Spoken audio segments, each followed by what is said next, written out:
it's Chloe. And Dani. And welcome back to Trannytot. Hot dish. And this week we are going to be doing a question and answers video. It's been quite a while since we've made a video. It's been like a few weeks. Or like a month. I think it's been over a month since we've made a video. So, with that being said, we're just going to get right into it. Yes. These are all questions that you guys have left on my YouTube page and Facebook. So, thank you guys for doing that. Keep leaving questions and comments on both my Facebook and YouTube so we can keep doing these videos. If you have any other questions for Dani and I, leave them in the comment bar below. And without further ado, let's get started. Start your engines. So the first question is, do you have any transgender role models? Well, I feel like we're probably going to have similar transgender role models. You go first. Well, I love Janet Mock. You love Janet Mock. She's my favorite. One of my favorite trans role models is a writer and like an academic. Her name is Kate Bornstein. I swear I've heard of her. She has had a pretty damn interesting story. Like, she used to belong to the Church of Scientology back when it became the Church of Scientology. She was in the Navy, and then she transitioned in like the late 80s, I'm gonna say, early 90s. And one of her like most popular books is called Gender Outlaws. Oh, I've heard of that's where I've heard of her. Yeah.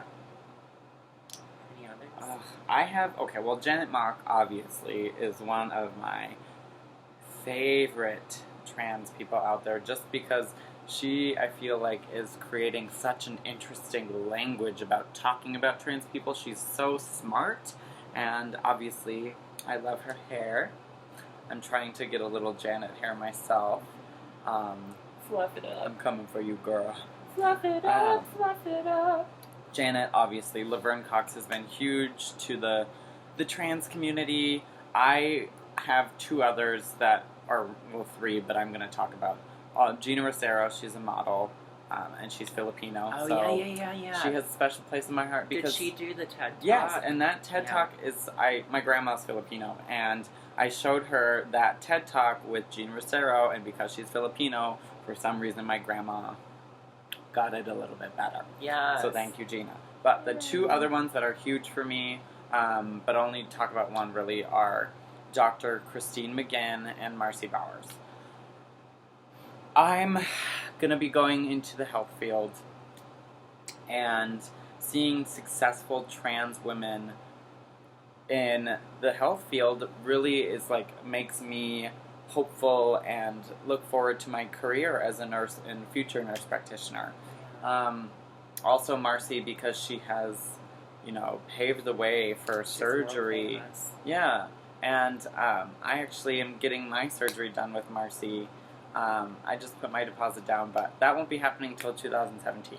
But that's fine, because it's gonna happen, and I'm happy about it. So yeah. I have to also mention Carmen Carrera is one of my favorite, like, trans activist role models, so on and so forth. She took a little slack a couple years ago about, the whole issue with the tranny word. You thought she knew that one? Yeah. But, I feel like she fought with such passion and honesty. And the funny thing is that before I started transitioning and before, like, she was on RuPaul's Drag Race, I added her on Facebook as a friend. So when I started my transition and I came out on Facebook to everyone, I had, like, this long, like, letter to all of my Facebook friends, and Carmen saw it, and she left a comment and said, "Good luck, gorgeous." So sweet. I know, one of the most beautiful trans women in she the is world. absolutely, and her body is sickening. But that's the thing too, is I think she's gotten a lot of flack for being like an activist when it's convenient. Yeah. But at the same time, she has also paved the way, because she's setting an example. She's in the spotlight. She's telling people how to have conversations. Like, was it on the Katie Couric show when Katie Couric asked her about how if she had surgery or not, and she was like, "No, I'm not going to talk about that. That's my business. You shouldn't ask trans people that question." Yeah, and exactly. for me, I was like, "Wow, it's like that is getting out there." So as far a musician, I really enjoy Laura Jane Grace. I've seen her in concert with her band Against Me. And watch her documentary if you can. It's amazing. Yeah. What about trans men? I don't really know a whole lot of trans men. I know that there's Aiden, a trans guy that is supposed to be That's like Aiden. one of the for options. Men's Health magazine. Aiden. Something. And then obviously Chaz Bono. Obviously. Chaz, snap out of it. Oh. What has been the hardest part of your journey so far, and how have you overcome it? Wow. I would say, like, okay, obviously telling my family was a really hard thing, and we talked about that in, like, the coming out video. But something else that was kind of difficult for me, and this is something that I didn't realize until recently, but, you know, I spent a lot of my time and a lot of my life until I was 28, until I started my transition, like, just bottled up. Mm-hmm. And I didn't completely get to know myself. I looked within, you know, my core as a person, and I knew that I was a woman. Mm-hmm. But there were aspects of my identity and things like that kind of came out as a result of transitioning. I almost liken it to, like, shaking up a bottle of champagne and then slowly releasing the cork, and then it just... Mm-hmm. But, you know, I had things like issues with men that I never even realized that I had. I had issues with my sexual nature that I didn't even realize. And, you know, through time and through experience, I've gotten a hold of those things, and I've learned a lot about myself. So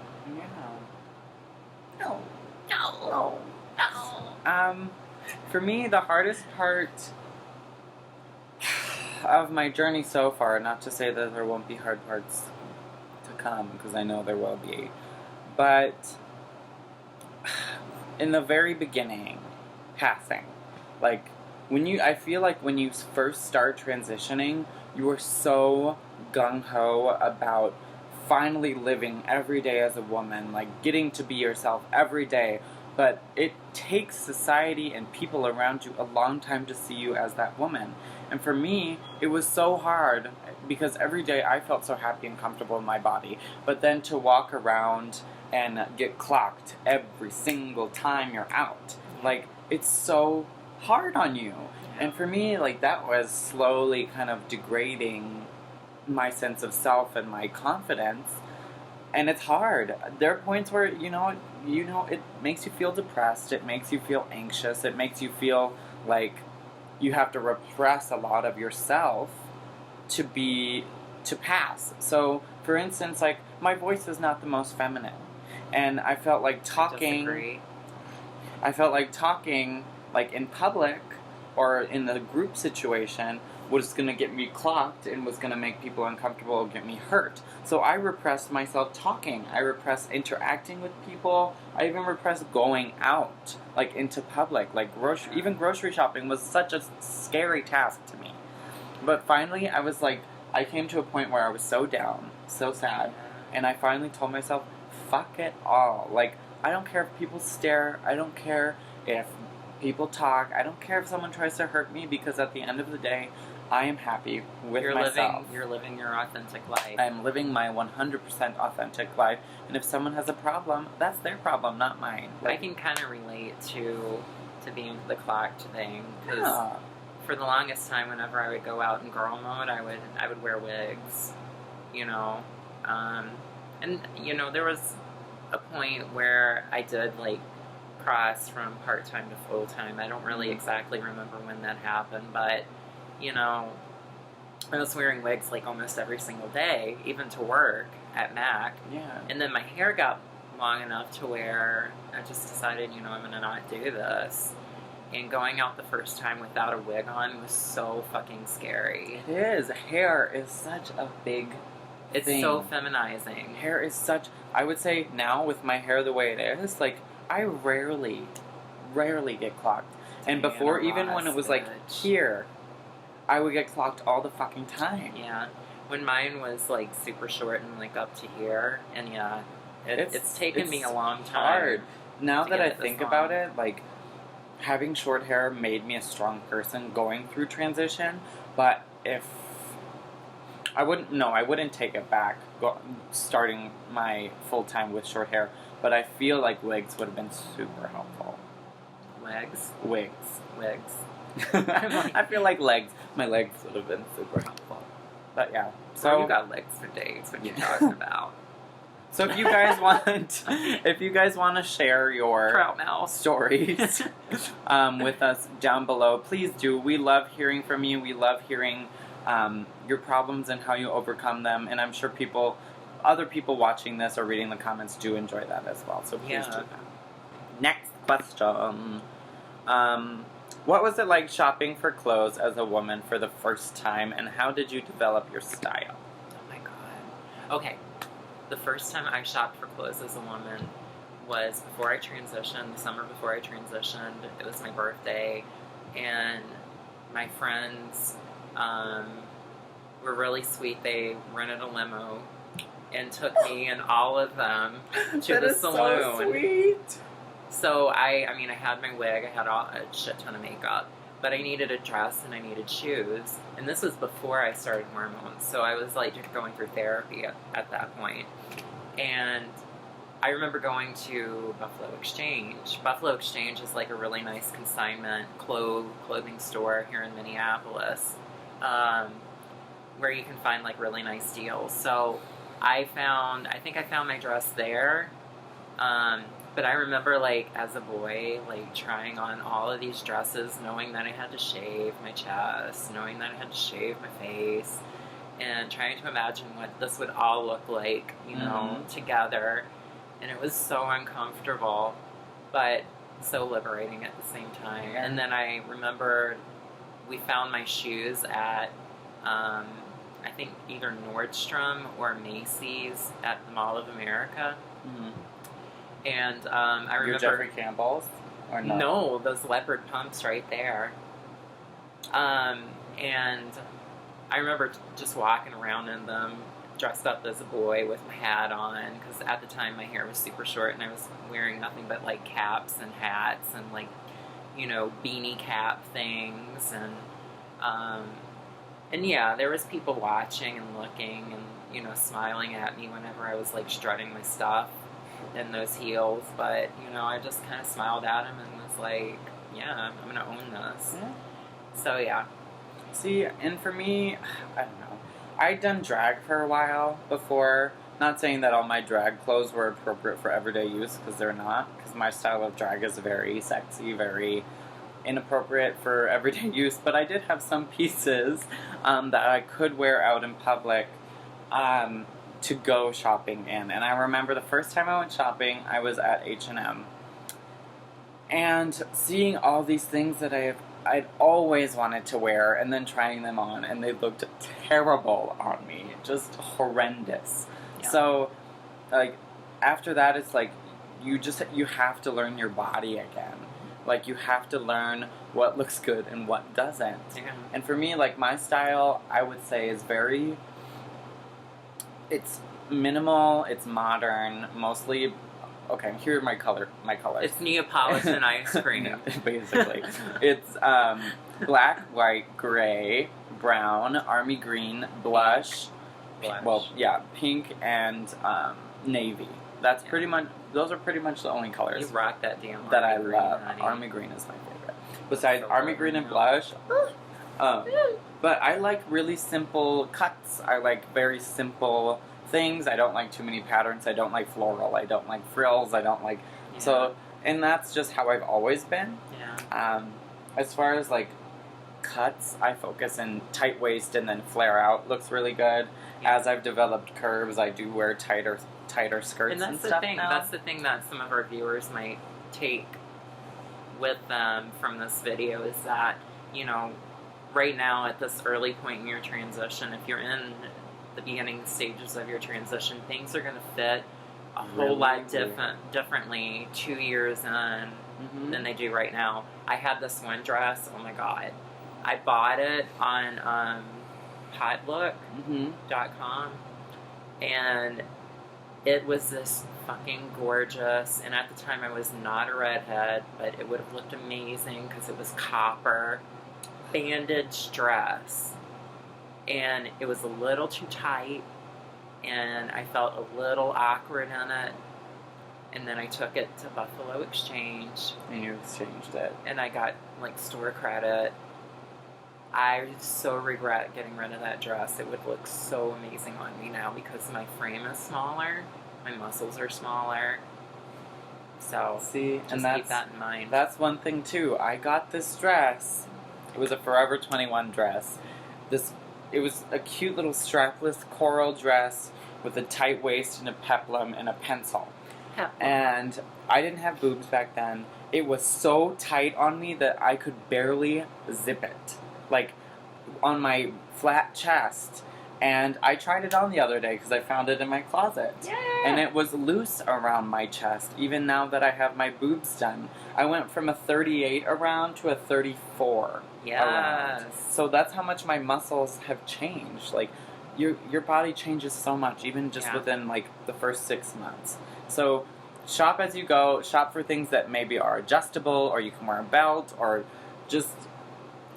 Shopping is going to be a very hard thing to do. Take it one outing at a time. And just try on. Never take something and just go to the register, because try it on. Women's clothing is so much different. Okay, I hope that helped a little. Next question. How did you and Dani meet each other? Well, okay. So, I added you on Facebook. Yeah. And we just kind of like were friends on Facebook for a while, and I would comment on things that you posted and comment on your pictures because I'm like, fuck, this girl is amazingly gorgeous. I hate her. She has beautiful lips and beautiful eyes. So after that, like, Michaela I knew... messaged you. Do you remember that one time? Yeah. I messaged her about makeup tips because she's always posting those beat face pictures. And I was like, I just need some tips about what to do with my makeup. Yeah. And she's like, oh, we'll just meet up sometime. Yeah. And then after that, we didn't talk for a little bit. Yeah. And then and we met with Michaela, our friend, a mutual friend. A mutual friend. And I think Sophia was there too. Yeah. One of our other mutual friends. So we met then, and we didn't talk for a while. No, because you had to leave. I don't remember, but you had to leave. I remember I had to leave the coffee shop. Sophia left, and then it was just us, and then you had to leave to go somewhere. I don't remember where. Probably I was in my... Probably the Chase on Boy. Oh, yeah, that was true. I was in my scrubs because I had just gotten back from the hospital. So, and I looked a fucking mess. No, you didn't. You looked adorable. A mess. You looked adorable. And this was like in winter too, wasn't it? This is like around December, I'm going to say. And then we started talking again. And we just hung out. We started getting coffee often. She shared some secrets with me. I shared some secrets with her. And ever since then, we started working together. And sister. Ever since then, we're inseparable. So, yeah. That's how we met. All right, next question. What has your experience working been like while transitioning? I have a mixed experience. I've been a barista for a while, and I started transitioning as a barista. And before I went full-time, I had customers commenting on my chest and how it looked like I was growing boobs because I was on hormones. And I was like, oh my god, what the fuck? Like, so it started then, back when I lived in Rochester. Then I moved up to Minneapolis. And as soon as I moved up to Minneapolis, I started transitioning full-time. Like, I did not live one day in Minneapolis that I was not a woman. You were like gun ho. I was like, fuck this. As soon as I got in the car up to Minneapolis, I was in yoga pants, a crop top, and full face. She came to the city beach. Yeah, I did. And then I started working at Macy's in the Starbucks. And I had short hair, but I came beat every day. But they made me wear this. I can't believe I didn't come, like, or past. Yeah, because you just worked right upstairs a couple times, right? It wasn't often that I would work downtown at Macy's, but you know. Okay. She probably just didn't notice me. Okay. But with my short hair and this baggy-ass black polo that they made me wear. But I was like, fuck this. Like, I'm wearing skinny black jeans. I'm wearing heels, like boot heels to work. I'm going to femme it out as much as I can. And so often I would get hit on by these men. But then other times I would have men come and, like, kind of be aggressive with me, especially towards the end of the night. Because it's downtown. You never know who's going to come and see you. Yeah, downtown and downstairs in that basement is like a little seedy. It's a little scary. Yeah. And so I had one time where this guy came up to me and he was like, oh, all those girls down on some other street, apparently where there are a bunch of prostitutes, will be so jealous of you. Like, I'm like, excuse me? And he's like, they would never know. And I said, what are you talking about? And he goes, that you're a man. And I was like, conversation done. We're close, thank you. Bye-bye. And, like, so I had a couple, the company was really good to me. It's just the customers were just weird. Yeah. Well, that's a really weird location. Like, anyone who's ever been to downtown Macy's in that basement, like, if it's not, like, noon, and, like, you have the lunch crowd from downtown that work downtown and, like, eat there. Other than that, like, at any other time, it's just freaking, like, it's crazies weird. and, yeah. It's just weird. But, I mean, I've had good good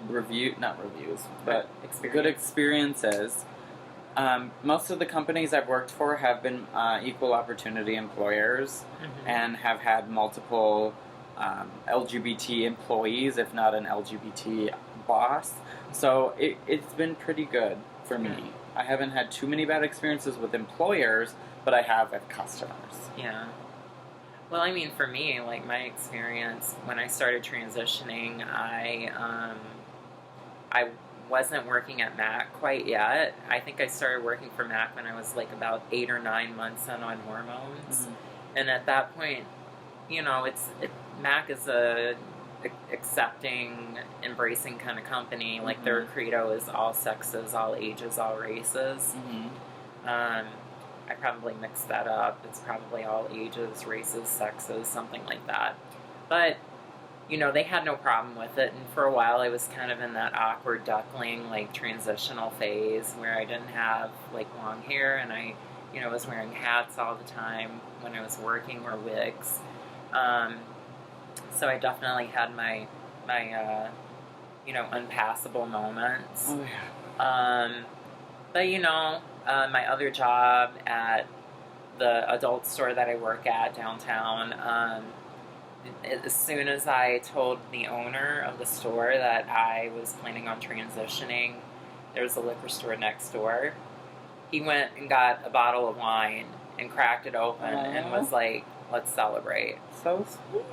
And I'm still working there, and, you know, it's great.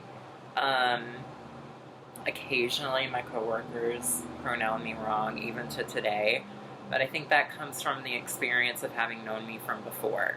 That's hard. So I always tell my coworkers, call me Dani Girl. Yeah. Because the girl part's already in there. Just call me Dani Girl, that way you won't mess up any pronouns or anything like that. So they, like, all men work there, except for me. I'm the only girl. And in fact, I stop in sometimes and help people find underwear. I mean, the business is predominantly serves gay men. Gay men. Goats.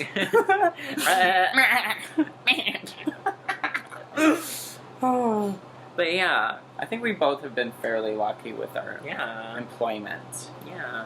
So yeah. Next question. How do you tell the difference between a genuinely trans-attracted man and a chaser? This question was from Facebook. How you doing? He prefaced all of this with, he feels that men who have been with trans women often are kind of neglected because they've only dated trans women, so trans women see them as chasers. But he said, what if you're just genuinely interested in trans women and that's who you want to date? Sometimes he says that he feels that trans women kind of put these men who only date trans women in kind of like a tarnished pile. Like they want someone who has never experienced a trans woman before. So what is the difference between a guy who actually wants to be with trans women as, you know, in relationships, and how is that different from what we've talked about in one of our very first videos, chasers? Well, I think for me, as I progress further along in my dating experience, I come to realize that the men who are genuinely interested in me, who know that I'm trans, who are not chasers, tend to not pressure, you know, not bring up sex, not pressure me in that way, who tend to want to get to know me, the person that I am, who, you know, will say things like, you're very beautiful, and just have, like, you know, you can tell whether you're dating someone who's trans or not. Like, if the conversation is going in a very, like, physical, but in a nourishing kind of, like, it nourishes your soul kind of way, you know that that's a good beginning of something. And I think that's just an overall thing. Like, if you as a trans woman get a sense that a guy is a good guy, if he's interested in you, if he's interested in all of you, not just your sexual organs and your history, then you should get that sense. Like, this guy had mentioned how I talked about the University of North Dakota lacrosse player and how I thought he was a chaser, and the way he thought that the way I described him didn't sound like a chaser. But this man was only interested in sex with me. He said, well, he took you out to a public place, he took you on a date, he's not hiding you, so he's not a chaser. But he was a chaser because he only wanted me for sex. He was not interested in... I feel like in our day and age, like, chasers aren't as necessarily going to be secretive about it. Yeah, because it's like, who are they going to really see? Yeah. Because I've been on plenty of dates with guys that turned out to be chasers, and they, you know, hug me and kiss me in public. And that's the thing, is like, if their motive is just to get you in the sack, then they're a chaser. And dating a guy, they can want to get you in the sack, and that's completely fine, but you have to be fulfilled in every other aspect, or at least have that feeling that you will be fulfilled in every other aspect of a relationship. Having some time frame too, before sex even becomes like something that comes into the equation, or before even is a good idea talking too. About sex. Exactly. Like, we're both seeing guys now, and I feel like we both. I feel like you're dating a very solid guy. I am. I feel like I'm dating a really great guy. And I didn't talk about sex with him until... I mean, I was out of state when I started talking to this guy. And we talked for a month on the phone every night. And we didn't start talking about sex until maybe 3 weeks into it. Maybe 2.5. I was pretty horny, but... It was if it was talking about sex, I was the one who brought it up. And normally for me in my situation, I would already be on to the sex thing, but this is what I mean by a person that nourishes you in many different ways. Like, sex is important, but sex is not critical to, like, every single beginning relationship. Like, this person that I'm talking to, we have a wonderful intellectual conversation, and we connect on so many different levels that, like, the sex aspect isn't really all that important to me right now. Now, you know, in a few weeks, when I start howling at the moon like a cat in heat, hopefully he'll be around to do something about that. If not, and the thing is, you just have to think about the percentage of time that you have sex. It's like, what? 2% of your day. Well, for me, it's probably like 15%, but good evening. Who needs a gym membership? Not me. But you have to think about all of that other 85-90% of the time, and how are you going to fill that up with them if they're just wanting to be with you for that 10%? Chaser, bye bye now. But I hope that answers your questions. If you guys have any more questions for Dani or I, you can leave them on both of our channels or this video, and we will do other Q&A videos. I know that I will be doing a video with my boyfriend, or I'm going to try to do one with my boyfriend. Cute. I'm trying to really fucking cute. I'm trying to scoot him into the idea. He's a little shy, but we'll get there. So yeah, thank you guys so much for tuning in. I'm so sorry it's been so long. Yeah. But we're on it again, and we're going to keep going. So I'm Chloe. I am Dani. And this has been Trannytot. Hot Dish. Bye. Bye.